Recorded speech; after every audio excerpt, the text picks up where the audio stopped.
Matías, hay un punto que yo creo que es también relevante e importante, los alquileres, el valor de los alquileres. Hablando con productores me dicen, bueno, se pide $400, pero eso no se puede pagar. La realidad de los arrendamientos es que, bueno, bastante difícil las negociaciones desde el punto de la cifra que quieren sacar. Estamos hablando de valores de $400 cuando hoy necesitas más de 2.000 kilos de trigo para pagar ese valor. Hoy pagar más de 2.000 kilos de trigo como arrendamiento implica que te vaya muy bien, que sea una muy buena campaña para poder pagar eso, cosa que nadie lo sabe. Y por otro lado, vos hoy querés arrendar y tampoco podés disponer del trigo ese que tenés guardado para vender, para poder pagar el arrendamiento. Entonces, bueno, se hace bastante complicado. Convengamos que para los arrendamientos, pagar cifras de las que estamos hablando resulta muy complicado, no solamente porque el trigo no se puede vender y porque no tiene un precio acorde para pagar ese arrendamiento, sino que también tenemos que tener en cuenta que tuvimos una campaña de soja que no fue de las mejores. Tuvimos rinde de soja en promedio 2.200, 2.400 kilos de soja, con una soja a $300. La moneda de cambio hoy es la soja y bueno, y si vendés toda la soja para pagar arrendamientos de esos importes, se complica para poder comprar fertilizante o los insumos o los labores que uno tiene que realizar. Así que bueno, es bastante dramático el tema. Matías, el fertilizante, por ejemplo el fosfato de amónico, que es un poco lo que se está aplicando, lo que se aplica habitualmente aquí en nuestra zona, ¿también ha subido de precio? Lo que es fósforo, con respecto a la campaña pasada, estamos hablando de valores de $150 por encima de lo que fue el año pasado. Las relaciones de canje no son tentadoras. Sobre el precio del fósforo nosotros no podemos influir.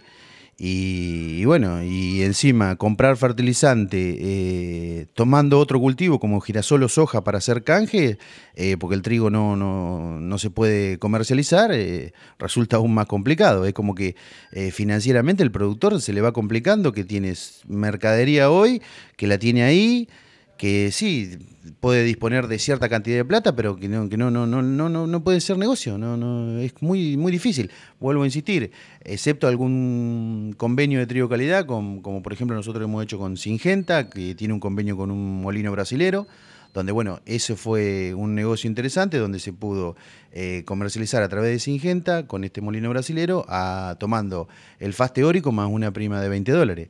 Pero fuera de eso, negocios interesantes como ese no ha habido. Vamos a cambiar de tema y en este segmento de Panorama Agropecuario nos vamos a referir al almacenamiento de granos en silos bolsa.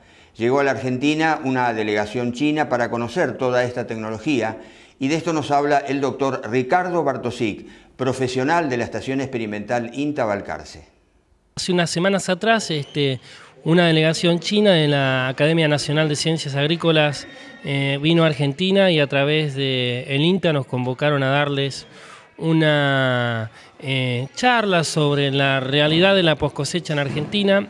Ellos estaban interesados en algunas tecnologías que aplicamos aquí, en particular los silobolsas, ¿no?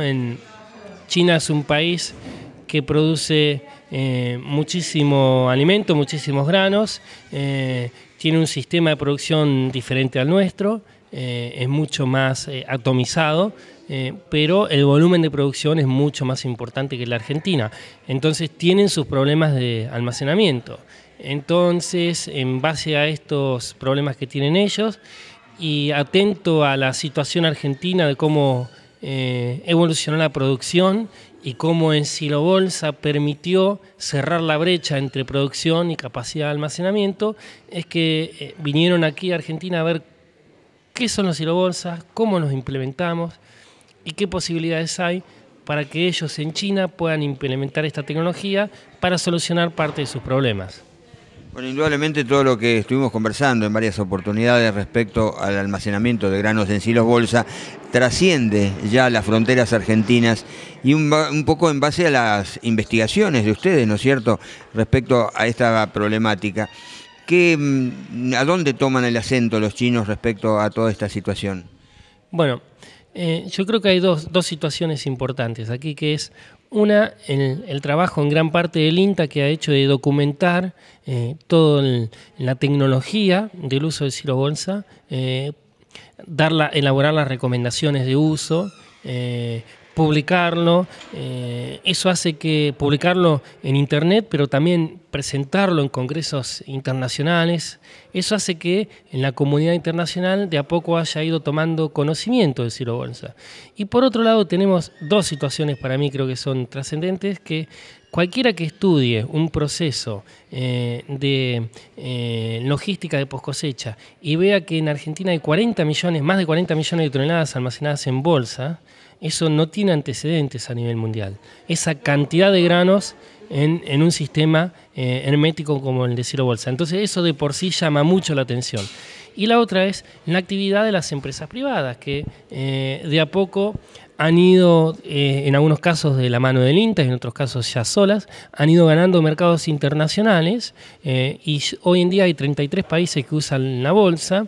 Entonces el conocimiento que hay de la bolsa a nivel mundial es cada vez más importante y eso ha ayudado a que los chinos se hayan interesado y lo vean como una posible solución para algunos de sus problemas.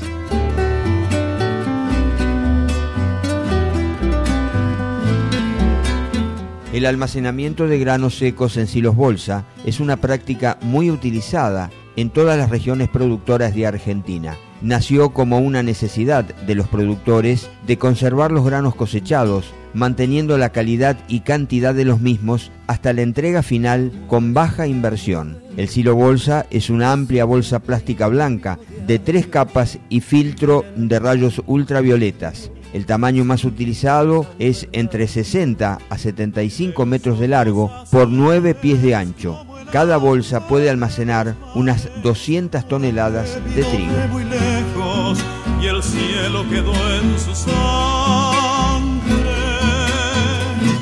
Hay que entrar por las picadas para llegar a su rancho, de barro y apuntalao, con quebracho colorado.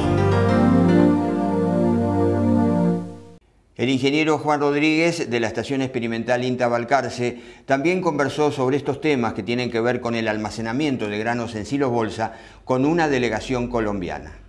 Buenos días, Juan, ¿cómo estás? Buenos días, es un placer estar con ustedes y realmente es muy interesante la reunión que se hizo Cancillería en el Palacio San Martín en Buenos Aires, porque es la primera vez que una política, una vicecanciller se reúne para tratar temas técnicos específicamente después de una reunión exploratoria en febrero que tuvieron en Cancillería.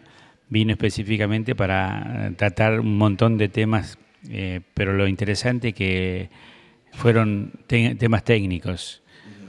Juan, ¿qué se trató específicamente respecto al almacenamiento en silo bolsa? Bueno, en el caso específico de silo bolsa, ellos en este momento en Colombia le han ganado a la selva y después de todos los líos que tuvieron con los narcos, han ganado unas 2 millones de hectáreas. Esas 2 millones de hectáreas entrarían en producción y, por supuesto, si entran en producción tendrían un problema serio de almacenamiento, porque es muy difícil hacer una infraestructura rápidamente como para poder almacenar el grano que pudieran producir. En el caso específico de silo bolsa, como las condiciones climáticas son un poco distintas a las nuestras, la idea fundamental es hacer ensayos con ellos a través de convenios que ya tenemos firmados con ellos para ver la factibilidad o no del uso masivo de las bolsas plásticas en Colombia. Hacemos una nueva pausa y ya volvemos.